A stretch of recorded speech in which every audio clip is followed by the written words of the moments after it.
Okay, so I'm going to play this video back in half speed, just so I have time to explain things to you as it goes on. We'll look at the level in full speed shortly, but there's a lot that goes on in these levels, so slowing it down helps me just explain things a bit better. At the beginning here, you can either get the geese crossing or the gnomes in the mouth spitting clouds at you. If you get the geese, just drop down to the bottom level and slowly move across the bottom to avoid getting prodded in the ass by the gnomes that poke out. When you do get the clouds coming out, you want to do your best to get all the parries here. Getting these parries makes it a little bit easier towards getting the A+. They're a little harder to get in later phases, so I feel like it's a good idea to get these. One thing that really is difficult about this level is the little gnomes on the bottom. When you get a second in between the attacks changing, drop down and just move along and take out those gnomes, because it'll make things a lot easier for you. When he brings up the bear like this, you want to get as close to him as you can and just keep jumping and shooting him in the face with whatever gun you're using. I am using the Peashooter here, which isn't really the best gun for these fights. If you want to make it a little easier, use the crack shot. But I wanted a bit more of a challenge. You don't have to copy me on the Peashooter, but it makes things a little bit more difficult for me. So I've saved my super here for this part because I really don't like this phase of the fight. It gets really annoying, but what you want to try and do is keep an eye on the height of the two puppets, and then you can sort of figure out where the beanbag they're throwing is going to land. If they're both high or both at the same level, it's going to hit in the middle when they throw it. If the one that is throwing it is lower to the ground than the other one, it's going to hit the floor closer to the one that's throwing it, and vice versa. So if the one that's throwing it is higher than the one that it's throwing it to, it's going to hit the ground closer to the one that it's throwing it to. So keep an eye on that and just try to figure out where the beanbag is going to bounce. And you've always got to keep an eye on the floor as well, because you've got these little gnomes bursting out, and you want to just keep moving. Keeping an eye on everything there can be really difficult, but you kind of have to avoid getting hit. Because we're trying to just get the A grades, you can take like a hit, or maybe two if you just go in for the A, but if you want the A+, you're going to have to save at least 3 HP.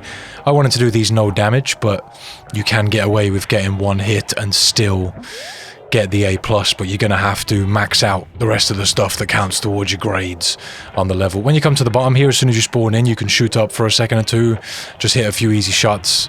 Keep your eye on what's flying at you, use that double jump of Mist Chalices to your advantage, and jump over these darts when you can. This phase can be really annoying just because the platforms get taken away, so you want to parry the things that come out of the little skulls on the floor just so you can get the platforms back. Try to get on that as fast as you can so you don't end up with like no platforms left. You want to get them all back as fast as you can. And again, if you're using the crack shot, it'll make things a lot easier. I have to like manually direct the gunshots here with the Peashooter, but if you're using the crack shot, you can kind of just let them fly and just hold B and just focus on staying alive. It's up to you though what you want to use. It's whatever you prefer.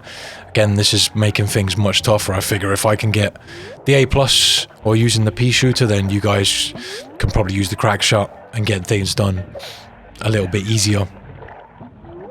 I just like suffering, you know what I mean? So the drumsticks will make a platform disappear, the bones will turn it into one of these ones with the parry on it. I don't think they count as a parry though, so you're going to have to get the parries elsewhere, either from the little gnomes bursting out of the floor in the second phase, or the clouds coming out of the giant's mouth in the first phase. Yeah, this area is pretty straightforward. It can just take a little while. Dodging everything can be quite hard. Just try to keep those platforms up as best you can.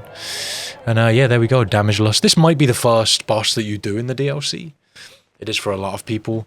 I didn't get to this one until a little bit later, but it doesn't really matter. Let's take a look at the level in full speed then. I really don't like the gnomes below the bottom. Now, when you're going across the bottom floor here, you kind of just want to tap your control stick or keyboard just so that you move little by little so you don't get those gnomes poking up and hitting you in the ass. I know I already mentioned that, but it's pretty difficult to get rid of them, especially with all the other stuff flying around, but them flying pieces of gold in the air can get really annoying when you're trying to dodge 3 other things at once. But yeah, if all works out during this phase of the fight, you should only really get 3 attacks off. And then you'll be on to the second phase. Using the super here helps out a little bit. I'm always on edge during this phase of the fight, just because you've got these little crowds of gnomes on either side of the of the screen, and they can block the sort of little bumps you see in the floor before the gnomes come out, which can make them kind of difficult to see sometimes, which is really annoying. This is probably my least favourite phase of this fight. You have to keep your eyes on several things at once, but that's just kind of how this game is.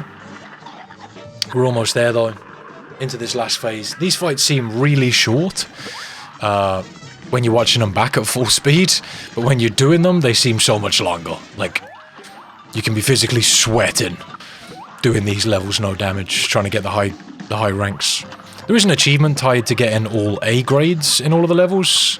You don't have to get A pluses, I don't think. There's also an achievement for getting 1 S rank. You don't have to get all S ranks. You just kind of have to beat the game on expert, and that's the only way you can get S ranks is on expert level. Maybe I'll get to that at some point. But I've got a few more videos coming out for this game. I kind of want to get all of the boss fights out, no damage. Then I might compile them together just so you can see what a no damage run might look like, but no way I'm not doing it segmented. Because forget that. Yeah. This fight did take me a little while to get done. Not impossible. Not the hardest in the DLC, but not the easiest either. There are more of these boss fights for the DLC coming soon. I've got a few other videos telling you how to do the bosses. If you're interested in those, I'll link them on screen or in the description. Thanks for watching. And that's about it. I'll see you next time.